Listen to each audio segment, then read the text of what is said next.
കോഴികൾക്കായി ഒരു ക്ഷേത്രം, 500ഓളം കോഴികൾ വിലസി നടക്കുന്ന ഒരു ക്ഷേത്രം.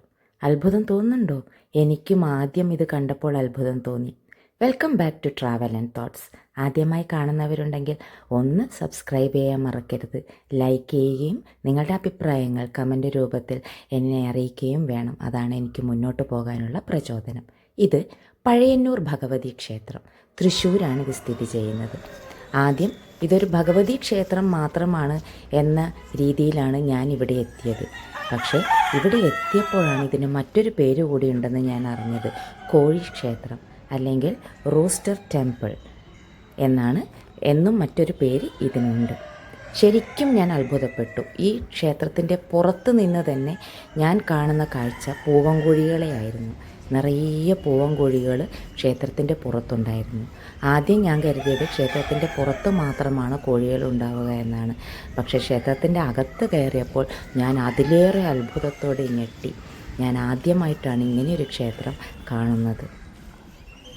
ഈ അത്ഭുതകരമായ കോഴി അമ്പലത്തിലേക്കും കോഴിക്കാഴ്ചകളിലേക്കും അതോടൊപ്പം തന്നെ ഈ അത്ഭുത ക്ഷേത്രത്തിൻ്റെ ഐതിഹ്യങ്ങളിലേക്കും ഞാൻ നിങ്ങളെ കൊണ്ടുപോവുകയാണ്. മുഴുവൻ കാണുമല്ലോ, കേൾക്കുമല്ലോ. കൊച്ചി രാജവംശത്തിലെ രാജാവ് മനക്ലേശം കാരണം കാശിക്ക് പോവുകയും അവിടെ പുരാണപുരി എന്ന സ്ഥലത്ത് ഭഗവതി ക്ഷേത്രത്തിൽ ഭജനമിരുന്ന് ദേവിയെ പ്രസാദിപ്പിക്കുകയും ചെയ്തു. അങ്ങനെ പ്രതിഷ്ഠിച്ചതാണ് പഴയന്നൂർ ഭഗവതി ക്ഷേത്രം എന്നാണ് ഐതിഹ്യങ്ങളിൽ പറയുന്നത്. പുരാണപുരി മലയാളീകരിച്ചത് പഴയന്നൂർ ആയതാണ് എന്നാണ് വിശ്വാസം. ദേവി ഒരു പൂവൻകോഴിയുടെ രൂപത്തിലാണത്രേ അവിടെ നിന്നും രാജാവിനോടൊപ്പം വന്നത്. അന്നിവിടെ പള്ളിപ്പുറത്ത് മഹാവിഷ്ണു ക്ഷേത്രം മാത്രമാണ് ഉണ്ടായിരുന്നത്. ഒരു ബാലികയുടെ രൂപത്തിൽ തിടപ്പള്ളിയിൽ കയറി ഭഗവതി ഭക്ഷണം ചോദിച്ചു എന്നും പെട്ടെന്ന് ദേവി അപ്രത്യക്ഷയായി എന്നുമാണ് ഐതിഹ്യം. അതിനാൽ തിടപ്പള്ളിയോട് ചേർന്ന് പുറത്താണ് ദേവിയുടെ ശ്രീകോവിൽ. രാവിലെ 4:30 മുതൽ 11 വരെ, വൈകിട്ടും 5:30 മുതൽ 8 മണി വരെയും ക്ഷേത്രം തുറക്കും. മീനമാസത്തിലെ തിരുവോണം നാളിലാണ് ഉത്സവം മാറാട്ട്. ഇവിടുത്തെ പ്രസാദ ഭക്ഷണം കഴിക്കുന്ന ഭക്തൻ്റെ സകല മനക്ലേശവും ഭഗവതി ഒഴിവാക്കി കൊടുക്കുന്നു എന്നാണ് വിശ്വാസം. ഭഗവതി ഇവിടെ ഭക്ഷണം കഴിക്കാനിരിക്കുന്ന രൂപത്തിലാണ് പ്രതിഷ്ഠ. ചതുർബാഹു രൂപത്തിൽ മഹാവിഷ്ണുവിനെ നരസിംഹ സങ്കല്പത്തിലാണ് പൂജിക്കുന്നത്. പ്രഹ്ലാദൻ അനുഗ്രഹം കൊടുക്കുന്ന ശാന്തസ്വരൂപനാണ് ഭഗവാൻ. കുട്ടികളില്ലാത്തവർ കുട്ടികൾ ഉണ്ടായിക്കഴിഞ്ഞാൽ തൊട്ടിൽ ഇവിടെ കൊണ്ടുവന്ന് കെട്ടാം എന്ന് നേർന്നാൽ കുട്ടികൾ ഉണ്ടാകും എന്നാണ് വിശ്വാസം. തൃശ്ശൂർ ജില്ലയിൽ തൃശ്ശൂർ പാലക്കാട് ഹൈവേയിലാണ് പഴയന്നൂർ ക്ഷേത്രം സ്ഥിതി ചെയ്യുന്നത്. ബസ് സ്റ്റോപ്പിൽ തന്നെ ആൽത്തറയും കോഴിയുടെ പ്രതിമയും ഒക്കെ കാണാം. 100 അടി അകലെ ക്ഷേത്ര ഗോപുരവും നമുക്ക് കാണാം.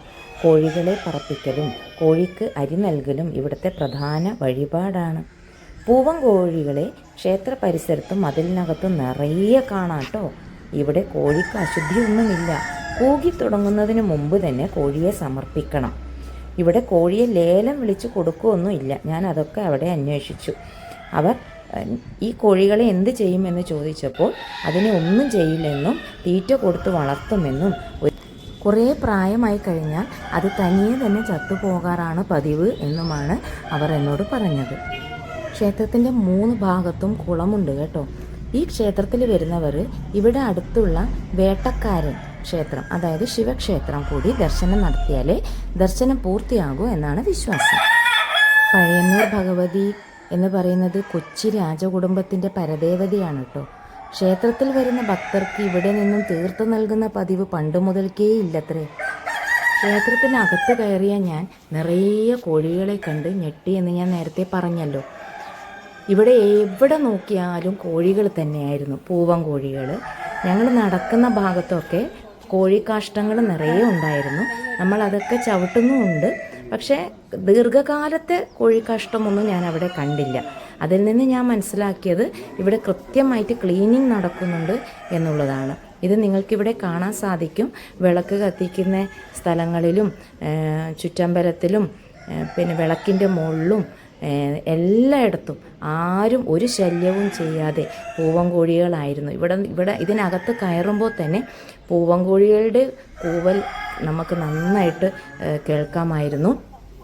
ഇപ്പം നിങ്ങൾ കണ്ടു കാണും, പിന്നെ വിളക്കിൻ്റെ മുകളിലും എല്ലാം കോഴിയാണ്.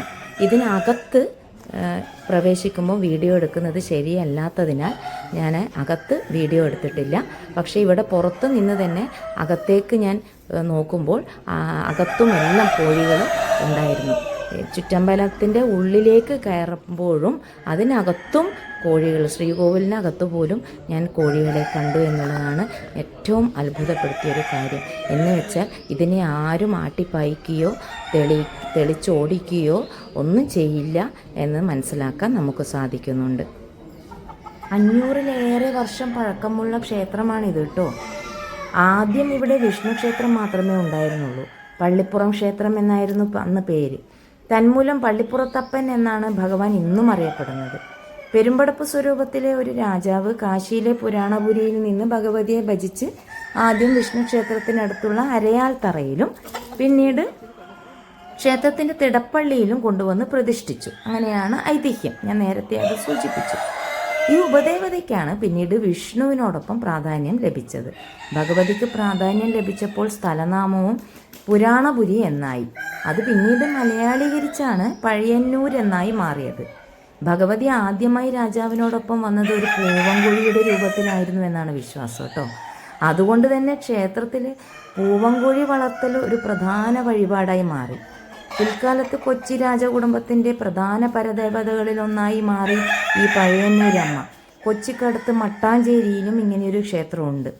ഇത് കൊച്ചി പഴയന്നൂർ ഭഗവതി ക്ഷേത്രം എന്നാണ് അറിയപ്പെടുന്നത്. കൊച്ചി രാജകുടുംബത്തിലെ ആസ്ഥാനങ്ങളിലൊന്നായിരുന്ന മട്ടാഞ്ചേരി കൊട്ടാരത്തിനകത്താണ് ആ ക്ഷേത്രം.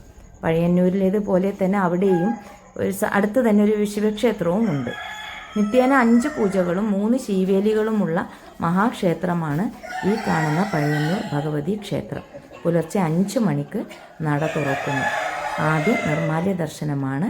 അതിനുശേഷം അഭിഷേകവും മലരി നിവേദ്യവും നടത്തുന്നു. ഉത്രാളിക്കാവിൽ പോയ ശേഷമാണ് ഞാൻ ഈ പഴയന്നൂർ ഭഗവതി ക്ഷേത്രത്തിലെത്തിയത് കേട്ടോ.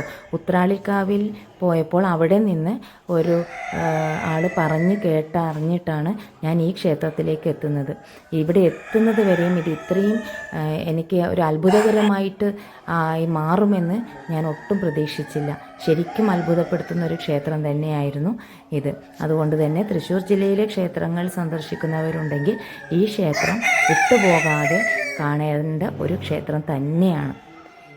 ഈ റൂസ്റ്റർ ടെമ്പിൾ അല്ലെങ്കിൽ കോഴി ക്ഷേത്രം എന്നറിയപ്പെടുന്ന ഈ പഴയന്നൂർ ഭഗവതി ക്ഷേത്രത്തിൻ്റെ വിശേഷങ്ങളും കാഴ്ചകളും നിങ്ങൾക്കെല്ലാം ഇഷ്ടപ്പെട്ടു എന്ന് ഞാൻ വിശ്വസിക്കുന്നു.